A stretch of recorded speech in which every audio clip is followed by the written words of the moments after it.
Welcome, everyone. Today's topic is going to be something a bit special. I'm going to get a bit in depth of myself again, so hope you like it. And today's topic is on my first ever paid project. And well, where do I start? Well, it's been 4 to 5 years, a day about since I actually did my first paid project. And what I can tell you is that was one of the most hardest shit I've ever done in my entire life. I mean, damn right, hell itself. But enough of that.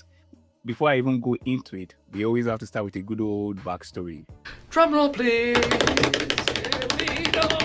Well, if I was to go back to the beginning, I would say it all started in my secondary school era when I was done with it. And just so you guys know, in Nigeria, we call it secondary school, but if you are like outside of Nigeria or thereabout, you guys will regard it as high school or there, depending on like the country you are staying in. But like basically, I was done with the whole normal school thing and I wanted to go into the uni.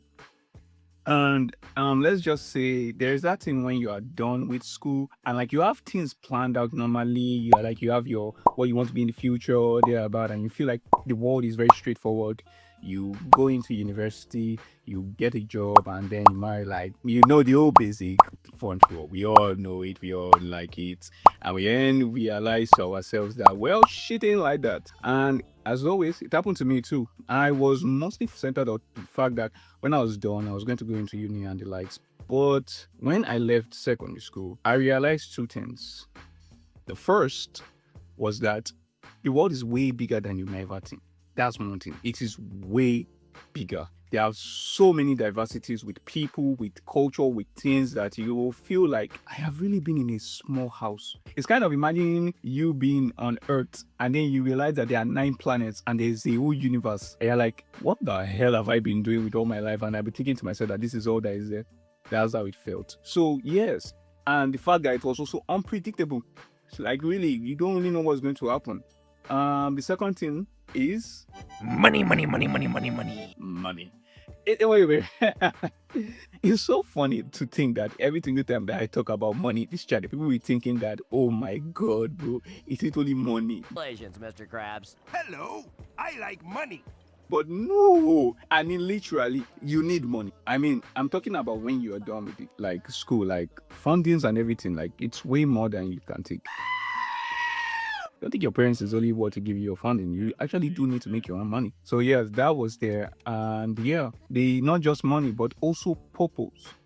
The thing about it is that like when I was done with the uni, I literally had those two things come up, and because of the fact that I didn't know what to do, I only just thought that okay, after I'm done, I was going to study my degree. And just so you guys know, I studied law. So like imagine you're done with uni and the course you are going to study is purely academic. Like it's purely an academia type of course. So you only just read every single time.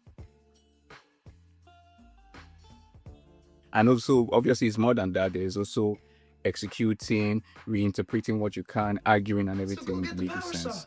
But yeah, about that. So, in that scenario, I was in that type of shit. I was going through the motion that, okay, you know what? I really didn't know what I wanted to do. Let me just study this degree and see how life will go. But I always had that saying that I should do more than this. Like, there's more to life. And not to downgrade the fact that I chose the course I wanted to go to, but it's just, when you realize that there's more to life than just this, yeah, that thing always happens. So in that scenario, that's what happened to me. I felt like I should just go through the motion until I met an old friend of mine named Sydney. Shout out to you, brother. You can see this though. He was one who just decided to us that like, hey, why don't we actually make a game? It was a very, very funny story, but we all wanted to make a game, and like he said that, hey, since we're all starting something, I'm a programmer, yeah, the other guys, piano, Precious, Ola, all these other people, like we were like about, even for us, we were like 4, 5, or 6, and we wanted to actually make a game. So we decided that okay, let's all just start something like a startup. The name of the company was is it New Evil? Is it No Evil or Nihivo? Please forgive me if I did not pronounce the word. It's been years and I have honestly forgotten about the name, but it was a very nice name. So we decided that we wanted to actually start that. So he said he gave all of us, we all decided to take on roles. And he said, hey Mohammed, do you want to be an illustrator? And I said, hell yeah. I was like, oh yeah, all right, sure. Let me actually just try it out. Mind you, the only drawing at that time was doodling drawing. I could do some simple doodling and the likes. I wasn't even really good during my era. So I was like, okay, fine, let me learn it and be about it. So we started off like that. And one of the moments that made me realize that was real, because there's always mouth but no action, was when he helped me get a tablet, a graphics tablet, which is literally what we used to like. We illustrators used to use for our laptops to illustrate what you people see, interesting and beautiful graphics designs and artworks. So when he got me that, that feeling of enlightenment, the glorious purpose. And I felt that in so many ways, because that felt like a calling. Like I never felt that. And this is even when I got admission to do law. I mean, that was amazing. I felt accomplished, but it wasn't as this. This felt like my own thing. Not, the normal societal, like that's what you are supposed to do. But this is like another segment of purpose. What is my purpose? You pass butter. And it was really thrilling and interesting. And let's just say that was what led me into the world of creativity.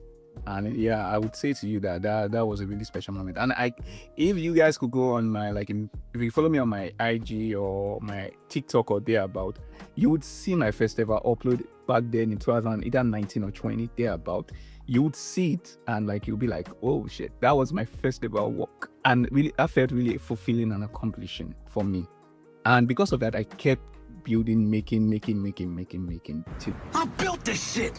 Me, brick by brick.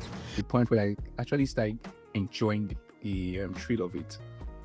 Even though at the moment that we all split it because we all had other things we wanted to do, I still kept illustrating. And then, unfortunately, or fortunately in my own case, because of time, COVID hit and school was out.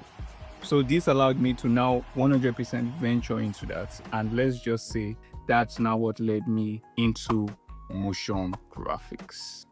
So what will you say about that? So when I entered into that aspect, it now brought about a new discovery, because now I could illustrate and then now animating that. And it felt like magic, because I imagine animating your artworks to be able to move. It was quite an interesting experience. And through the years of COVID and strike, unfortunately, in my university, there is always strike in university sometimes. So it could be 6 months, 3 months, or in my case, 1 year. Yo, help me! Help me! That's another story for another day, but let's just continue.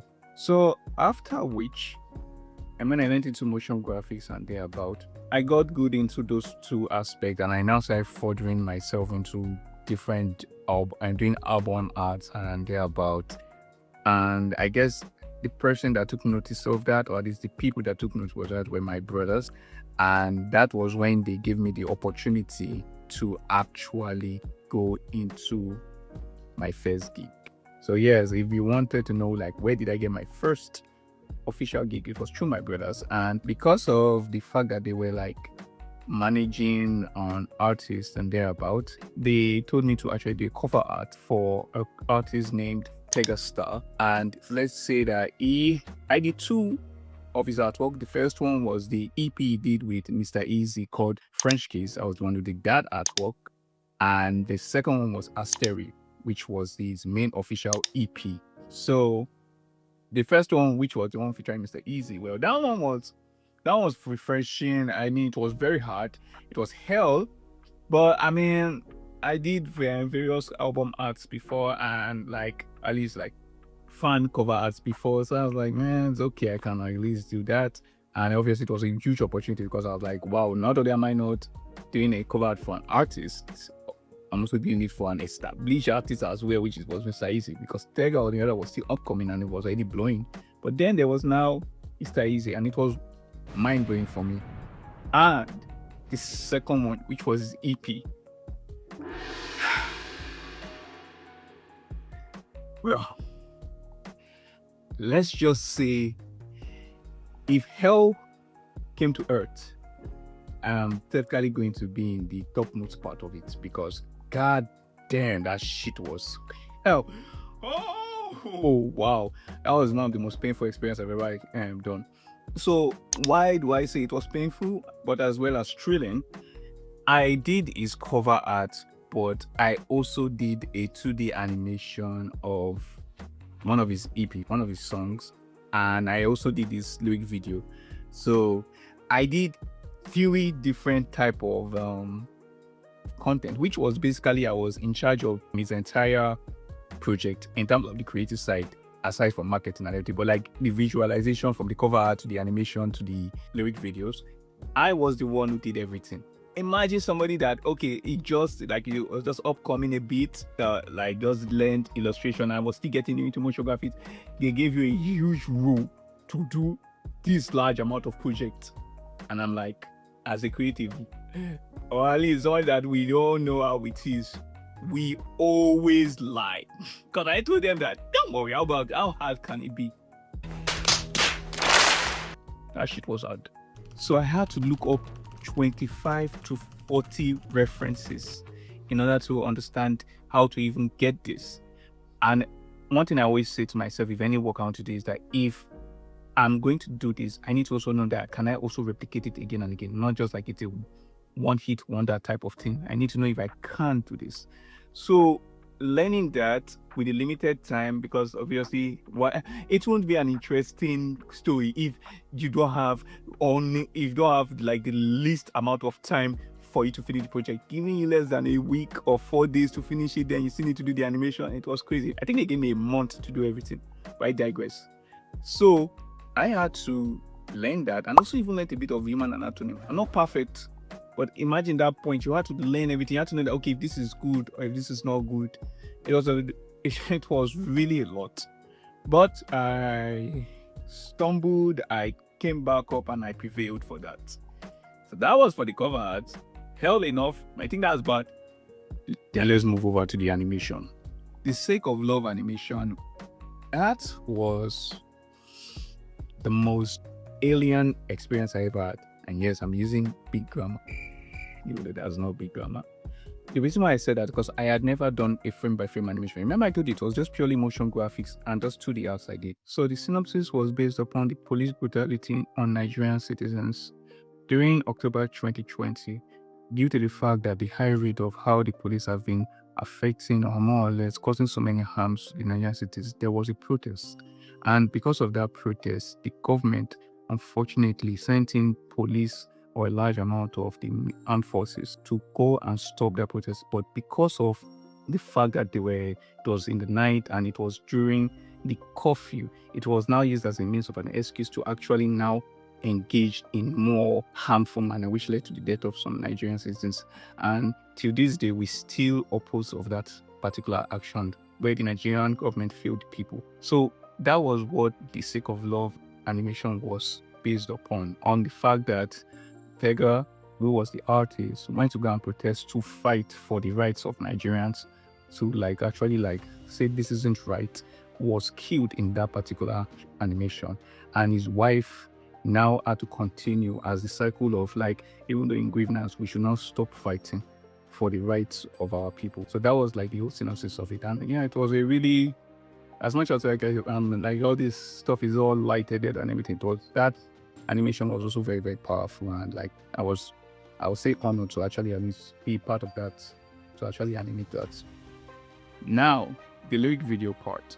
Well, I could say in that one that I use a nice creative style for that, because it was 5 songs, and I thought to myself that, okay, if Asteri is talking about the rise of a star and thereabout, I was thinking to myself that, okay, why can't I just make the EP based upon a sun rising up and then coming down, and based upon each of these songs symbolizes how the moment happens. So technically, maybe if the sun is coming out, it will talk about this part. The sun is almost at the peak, you talk about this part. When the sun is at the peak, it will talk about this part, and when it's going down, talk about this part, and when it's now at the final stage, it ends with the stars shining. So that was the concept idea I did for the entire lyric video. And yeah, it was really nice, but the experience or the process of that was very hard. It got to a point that the last day, which was the deadline, just again, They gave me less than a month. I think it was 3 weeks to do everything. Imagine doing album art, a 2-minute or thereabout music video, and a lyric video, and they're telling you to finish everything in less than 3 weeks or thereabout a month. That was the most hellish experience I ever, like I said, had. But you know what? I had to do it. So on the second to the last day, the worst thing happened. There was no light. No. Wait. Yes, no light. Electricity was out. My laptop was burning up, or at least it wasn't turning on anymore. And there was no fuel. So, and that was the last day and they needed it. So in the stress of downfall, you know how those things they say that when the hero has met his end and like that's the end, bro, there's nothing you can do. My mom came and she helped me out. Shout out to you, mom. Honestly speaking, thank you so much.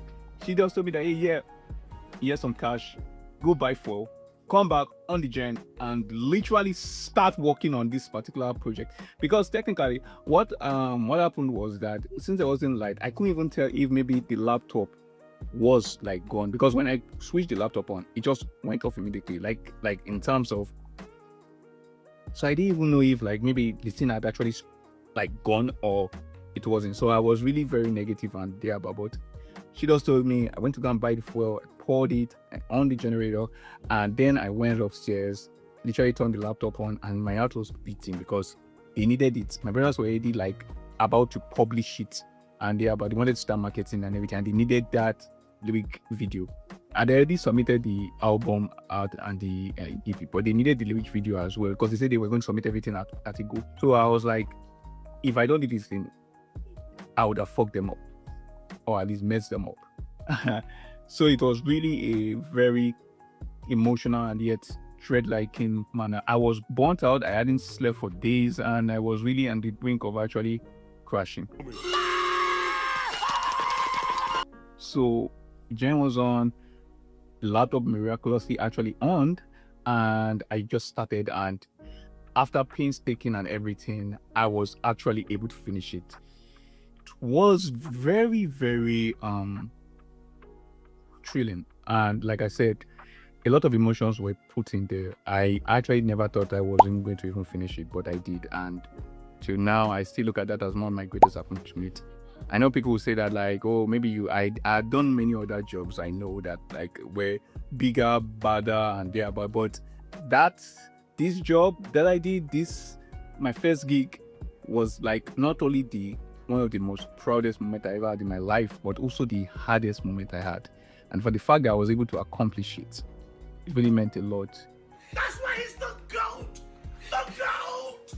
So yeah, that's what happened with my first gig, and like it was really a very nice experience. And I would say to you that in moments or at times when you feel to yourself that like all is lost and like you really are going to lose, remember why you started. Because if all my perseverance didn't allow me to continue, if that drill, that I want to achieve this thing wasn't in me, I would have given up a long time ago. I really would have given up. And like I said, a lot of things were included there, helps and the likes, but the perseverance of actually still trying to actually go and achieve that goal really was what made me continue and accomplish that. So I would say to you all that if you are ever in the moment of like, damn, you are not going to do this work, or like any work, I don't care if you are creative, or you're doing academics, you are doing whatever it is you are doing, if you are in that situation where like you need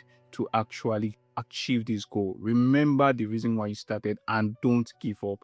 The hardest things in life is always never achieved easily. I know I'm sounding a bit cliche, but like it's just the truth. I'm giving an example of somebody that literally had something impossible to do, but I did it. Was it perfect? No, but I still fucking did it. You can too. So I would say to you all, like, just go and do your best and enjoy the thrill of it. So in case the people are asking, how much did you get paid for this thing? I hope 200K is okay. In Naira. But hey, I really didn't even care about the money. I just cared about that like I did something that was accomplishing, and like it worked out at the end. And I'm really till now proud of that. So yeah, thank you all for watching, and I hope you enjoyed my story of my first gig. You might be wondering, what about video editing? That's another story. I had told you that this job was my first gig. Video editing wasn't my first gig. It was illustration and motion graphic that was my first ever gig. So that's why I didn't mention it. Maybe in another story, I'll tell you guys about my first video editing job, and like it'll be in another night still. But for now, this is it. Thank you once again. Please like and subscribe. I'll see you all in the next video. Peace.